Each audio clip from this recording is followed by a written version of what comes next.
House में defence minister को बोलने देते हैं, उनके लोगों को बोलने देते हैं, मगर अगर विपक्ष का कोई कुछ कहना चाहता है तो अलाउड नहीं है। मैं लीडर ऑफ अपोजिशन हूँ, मेरा हक है, तो मुझे तो कभी बोलना ही नहीं देते हैं। तो ये एक नया अप्रोच है कि कोई भी विषय अगर विपक्ष उठाना चाहता है उसको उठाए, स्पीकर साहब उस पर चर्चा का अवसर दें। सरकार हर विषयों पे, विपक्ष के हर सवालों पे जवाब देने के लिए तैयार है। पहलगाम हमला 22 अप्रैल को हुआ था।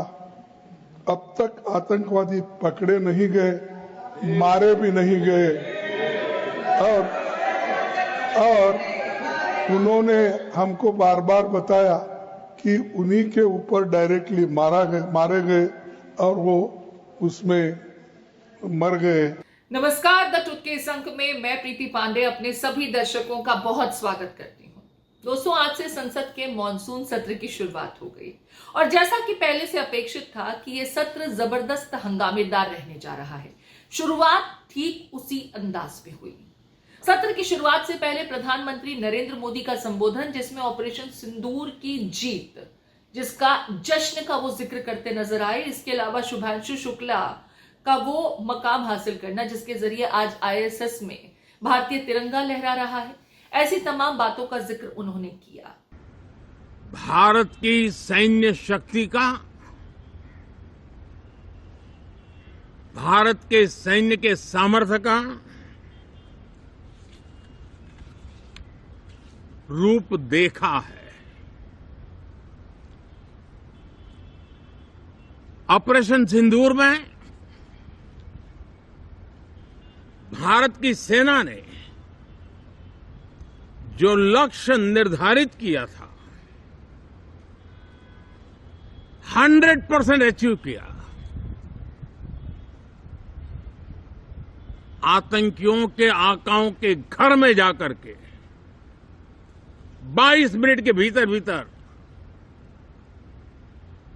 ऑपरेशन सिंदूर के तहत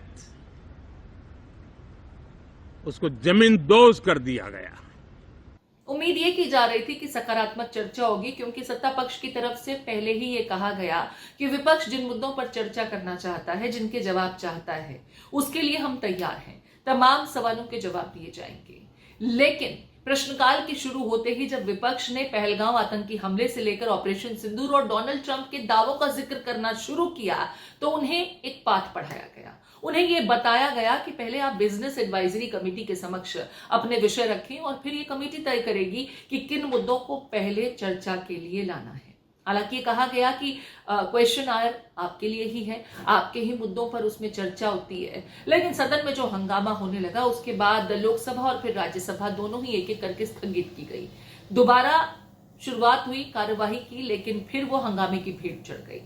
इस दरमियान सदन में जो कुछ हुआ, पहले जरा उनकी तस्वीरें देख लीजिए, किस तरीके से लगातार विपक्षी खेमे की तरफ से नारेबाजी होती रही और सदन की कार्रवाई पूरी नहीं हो पाई, क्योंकि विपक्षी खेमा ये कह रहा है कि वो चाहता है प्रधानमंत्री नरेंद्र मोदी इन मुद्दों पर आए और स्पष्टीकरण दें। देश जो सवाल चाहता है, सवाल के जवाब चाहता है, उसका जवाब प्रधानमंत्री नरेंद्र मोदी आकर दें। हंगामा खूब हुआ। ओम बिरला साहब से लेकर के जगदीप धनखड़ साहब सदन के भीतर विपक्षी खेमे के साथ जूझते नजर आए और कार्यवाही स्थगित करनी पड़ी। यानी आज का दिन हंगामे की भेंट चढ़ गया, ऐसा कहा जा सकता है। जरा पहले उन तस्वीरों को और क्या कुछ हुआ, किसने क्या कुछ कहा, वो सुन लीजिए। सर, पहलगाम हमला 22 अप्रैल को हुआ था। अब तक आतंकवादी पकड़े नहीं गए, मारे भी नहीं गए, और उन्होंने हमको बार बार बताया कि उन्हीं के ऊपर डायरेक्टली मारे गए और वो उसमें मर गए। ये भी खबर हमको मिली, लेकिन हम ये जानना चाहते हैं, क्योंकि हमने तो अनकंडीशनल सपोर्ट पूरे हाउस, पूरे ऑल पार्टी ने दिया, सिर्फ मेरा पार्टी की नहीं, सभी पार्टियों ने दिया कि देश को मजबूत बनाने के लिए, देश में एकता रखने के लिए और हमारे आर्मी को मॉरल स्ट्रेंथ देने के लिए हमने अनक्वेश्चन यानी कोई प्रश्न न करते हुए हमने ये सब कुछ उनको दिया, समर्थन दिया। लेकिन मैं चाहता हूं कि उनके तरफ से हमको मालूमात मिलना चाहिए। जैसा कि पहलगाम हमला 22 अप्रैल को हुआ था, अब तक आतंकवादी पकड़े तो नहीं गए, लेकिन हुआ क्या? एक मिनट लेकिन J&K में कम से कम इंटेलिजेंस इनकी सिक्योरिटी है, उसके बारे में उनका फेल्यूर हुआ, ये उन्होंने ही कहा है। लेफ्टिनेंट गवर्नर ने कहा है इसमें इंटेलिजेंस फेल्यूर है, ये एक्सेप्ट उन्होंने ही किया, ये हमारी बात नहीं सर।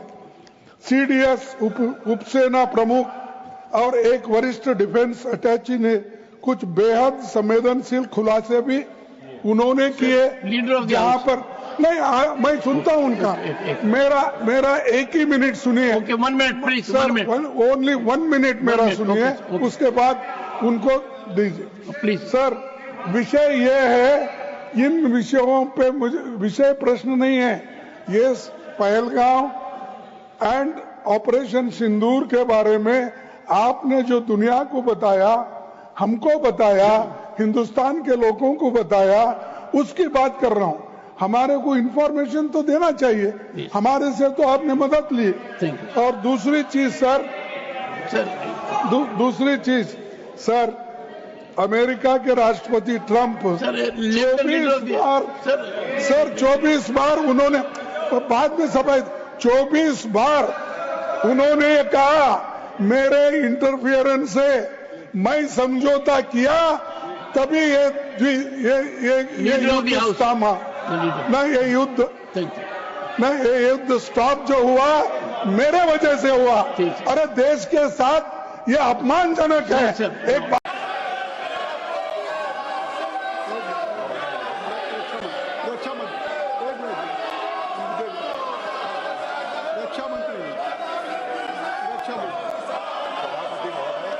रक्षा मंत्री, nothing will go on record except only the सदन के सभी सम्मानित सदस्यों से मैं आपको कहना चाहता हूं, इस रक्षा से संबंधित जिस विषय पर वो चर्चा चाहते हैं, जितनी भी बड़ी चर्चा चाहते हैं, जितने घंटे की भी चर्चा चाहते हैं, जैसा भी आपके द्वारा अथवा स्पीकर महोदय के द्वारा तय किया जाएगा, उसके तहत हम चर्चा करने के लिए पूरी तरह से तैयार हैं। संसदीय कार्य मंत्री जी। सभापति महोदय, आज बिजनेस एडवाइजरी कमेटी का टाइम भी तय किया हुआ है। 2:30 बजे सारा BSc का मेंबर्स का बैठक होगी और कौन कौन सा चर्चा करना है उसका भी निर्णय होगा। कल ऑल पार्टी मीटिंग में सारे पार्टी लीडर ने कहा है ज़्यादा चर्चा होना चाहिए। सरकार चर्चा के लिए बिजनेस लेके आ रहे हैं और ये नीचे कूद करके हंगामा कर रहे हैं, ये तो कोई तरीका नहीं है। हम लोग ने शुरू से अपील किया है कि मानसून सत्र में सार्थक चर्चा होना चाहिए और बिजनेस लेके सरकार आए हैं। अगर ऐसा हंगामा करेंगे तो हम बिजनेस पे चर्चा कैसे करेंगे? आज बिल भी लगा हुआ है और जो भी मुद्दे हैं BSc में तो हम लोग डिस्कस करेंगे मिलजुल करके, लेकिन संसद सत्र का पहला दिन इस तरह से हंगामा करना ये तो ठीक नहीं है। नाराबाजी करके इस तरह का समय का वो लोग दुरुपयोग कर रहे हैं, ये ठीक नहीं है। हम देश की जनता की भावनाओं के अनुरूप, उनकी इच्छाओं के अनुरूप यहाँ सदन में उनकी आकांक्षा रखें, उनकी भावनाओं को अभिव्यक्त करें और महत्वपूर्ण विषय जो देश में घटना घटी है उन पर व्यापक चर्चा और संवाद हो। इस मिथक को तोड़ना ही चाहिए। मेरा आग्रह आपसे, सदन को आप प्रश्नकाल के बाद जो भी विषय होता है प्रश्नकाल के होते हैं, आप नोटिस दीजिए। ये अखिलेश जी, आप सभी सदस्यों से तख्तियां लेके नहीं आए। नो, मैं आपको प्रश्नकाल के बाद सब विषयों पर चर्चा करूंगा। प्लीज बैठिए। तो देखिए, ये तो बात हुई सदन के भीतर की। इससे पहले किरेन रिजिजू ने कहा था कि हम चर्चा के लिए तैयार हैं, तमाम सवालों के जवाब दिए जाएंगे। रक्षा मंत्री राजनाथ सिंह भी उठकर खड़े हुए, लेकिन कोई फायदा नहीं हुआ। विपक्षी खेमा एक ही मांग पर अड़ा हुआ था, लिहाजा सदन की कार्रवाई को स्थगित करना पड़ा। राहुल गांधी सदन से बाहर निकले तो उन्होंने एक आरोप लगा दिया कि रक्षा मंत्री राजनाथ सिंह तक को बोलने का मौका दिया गया, लेकिन लीडर ऑफ ऑपोजिशन को बोलने नहीं दिया जा रहा। ये कौन सी व्यवस्था है और ये कौन सी परंपरा है? जरा राहुल गांधी और फिर प्रियंका गांधी और विपक्षी खेमा एक एक करके इस व्यवस्था को लेकर, जिसमें लीडर ऑफ ऑपोजिशन को बोलने ही नहीं दिया गया, उसका जिक्र करते नजर आए तमाम सांसद। नहीं, देखिए, सवाल ये है कि जो हाउस में डिफेंस मिनिस्टर को बोलने देते हैं, उनके लोगों को बोलने देते हैं, मगर अगर विपक्ष का कोई कुछ कहना चाहता है तो अलाउड नहीं है।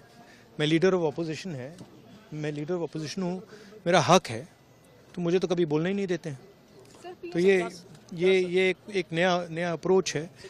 क्या सवाल चाहते हैं आप? क्या सवाल आप चाहते हैं सर, जो प्रधानमंत्री से? बट दौड़ के निकले हाउस से एक सेकंड में, तो डिस्कशन, हाँ, चर्चा तो होगी, अगर वो अलाउ करेंगे तो होगी। मगर इशू ये है कि कन्वेंशन कहता है कि अगर सरकार के लोग कुछ बोलें तो हमें भी स्पेस मिलनी चाहिए। हम 2 शब्द कहना चाहते थे, मगर विपक्ष को ये अलाउड नहीं है। Thank you. हम सब चीजों पर चर्चा के लिए तो करें चर्चा, बोलने दें एलओपी को, क्यों नहीं बोलने देते? अगर हर चीज के लिए तैयार है तो लीडर ऑफ ऑपोजिशन का मुंह बंद क्यों कर रहे हैं? खड़े हैं बोलने के लिए, बोलने देना चाहिए। देखिए, ये विजय उत्सव होता अगर अमेरिका के दबाव में आकर युद्ध विराम उस समय नहीं होता, तो इसे कैसे आप विजय उत्सव कह सकते हैं? और अमेरिका कुछ और दावा कर रहा है, वो कह रहे हैं कि ट्रेड की वजह से हमने दबाव बनाया। कौन सा ट्रेड है, ये भी बोलना चाहिए था। और साथ में एक और जो बात आ रही है, कहा जा रहा है कि 5 जेट गिराए, तो वो क्या है, खुलासा होना चाहिए। देखिए, ऑपरेशन सिंदूर जो हमारे सेना और जो हमारी बहादुर सेना ने किया था, वो एक मुंहतोड़ जवाब था पाकिस्तान को, जो आतंकवादी हमले और गतिविधियों में इन्वॉल्व पाए गए हैं। मिशन सिंदूर के तहत मैं भी बहुत सारे देशों में गई थी भारत का पक्ष रखने, पर मैं मानती हूँ सही विजय उत्सव तभी होगा जब ये आतंकवादी जो अभी भी हम पकड़ नहीं पाए हैं, उनको हम पकड़कर उनको सजाए मौत देंगे। उन परिवारों को तभी पूरा न्याय मिलेगा। तो देखिए, ये तो बात हुई विपक्षी खेमे की। हालांकि ये सबको पहले से ही मालूम था कि ऑपरेशन सिंदूर, पहलगांव आतंकी हमला और डोनाल्ड ट्रंप के बड़े दावों के अलावा बिहार में होने वाली एसआईआर की जो पूरी प्रक्रिया है, आपराधिक मामले में जो इजाफा हो रहा है, अहमदाबाद में हुआ प्लेन क्रैश मसला हो या मणिपुर और चीन जैसे विषय, विपक्षी खेमा इन मुद्दों पर सत्ता पक्ष को पुरजोर घेरने की कोशिश करेगा। लेकिन सत्ता पक्ष की तरफ से आज एक नैरेटिव सेट करने की कोशिश की गई। ये कहा जा रहा है कि हम बातचीत के लिए तैयार हैं, लेकिन आपको सिर्फ हंगामा करना है, आप सदन में कार्रवाई होने नहीं देना चाहते।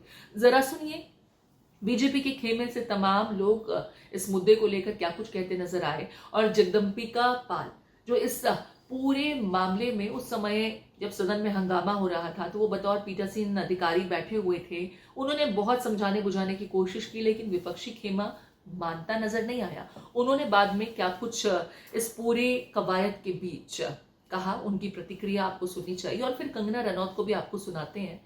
उन्होंने सदन की कार्रवाई को लेकर, जनता के पैसे को लेकर, बेशकीमती वक्त को लेकर क्या कुछ कहा, एक बार सुन लीजिए जरा। इस पार्लियामेंट में विपक्ष क्यों हंगामा करना चाहता है? खुद प्रधानमंत्री जी ने कहा, स्पीकर साहब ने कहा, कल संसदीय कार्य मंत्री ने ऑल पार्टी मीटिंग कहा कि कोई भी विषय अगर विपक्ष उठाना चाहता है उसको उठाए, स्पीकर साहब उस पर चर्चा का अवसर दें। सरकार हर विषयों पे, विपक्ष के हर सवालों पे जवाब देने के लिए तैयार है। हम यही कहना चाहेंगे कि जो सदन है उसकी जो गरिमा होती है, उसकी जो पूरी इतना एक्सपेंसेस होते हैं गवर्नमेंट के सदन चलाने के, वो सब हर तरीके से तोड़ी जा रही है। और आप हर सेशन में ही देखेंगे कि किस तरह से हुड़दंग मचाया जाता है, शोर शराबा किया जाता है। आज भी जो पूरा बिजनेस है उसको लेकर हर समय का हर विषय को समय दिया गया है, और जिनकी डिमांड कर रहे हैं उसको भी समय दिया, लेकिन ये कार्रवाई होने नहीं देना चाह रहे हैं। तो देखिए, विपक्षी खेमा तो इस मांग पर अड़ा है कि सदन के भीतर प्रधानमंत्री नरेंद्र मोदी आए और अपनी बातें रखें। लेकिन प्रधानमंत्री नरेंद्र मोदी तो अभी विदेश के दौरे पर जाने वाले हैं, पहले लंदन और फिर मालदीव्स। प्रधानमंत्री नरेंद्र मोदी दोबारा से, तो देखिए, प्रधानमंत्री नरेंद्र मोदी सदन में आए और अपनी बातें रखे। विपक्षी खेमा तो इसी मांग पर अड़ा है और ऐसा लगता नहीं है कि पहले जो एक्सपीरियंसेस रहे हैं उसके मुताबिक ये सत्र इतनी आसानी से पूरा हो पाएगा। कुछ सकारात्मक काम भी हो पाएंगे क्योंकि मुद्दे इस बार बहुत से हैं और विपक्षी खेमा हर एक उस मुद्दे को उठाने की कोशिश करेगा जिसमें केंद्र घिरती नजर आएगी। लेकिन प्रधानमंत्री नरेंद्र मोदी तो इस बार सदन की कार्रवाई के कुछ समय यहां मौजूद भी नहीं होंगे। उन्हें लंदन जाना है, उन्हें मालदीव्स जाना है। विदेश यात्रा के दूसरे चरण में वो ब्रिटेन और मालदीव्स जाने वाले हैं। तो फिलहाल तो विपक्षी खेमा सिर्फ हंगामारत रहेगा और अब ऐसे में बीजेपी की, एनडीए के खेमे की रणनीति क्या होगी और विपक्षी खेमा कितनी पुरजोर तरीके से अपनी आवाज को सदन के प्लेटफॉर्म पर उठाने में कामयाब होगा, ये देखना बहुत दिलचस्प होने जा रहा है। इस पूरे विषय को लेकर आपकी क्या राय है? आपको क्या लगता है कि जो विपक्ष पर आरोप लग रहे हैं कि वो जानबूझकर सदन की कार्रवाई होने नहीं दे रहे जबकि सत्ता पक्ष चर्चा के लिए तैयार है, या विपक्षी खेमा जो आरोप लगा रहा है कि भाई हमारे एलओपी तक को बोलने नहीं दिया जा रहा, आप बातें तो कर रहे हैं चर्चा की लेकिन चर्चा जैसी कोई कार्रवाई, कोई कवायद आपकी तरफ से हो नहीं रही, आई वॉश किया जा रहा है। किसके दावों में ज्यादा सच्चाई नजर आती है? आपके कमेंट्स का इंतजार रहेगा।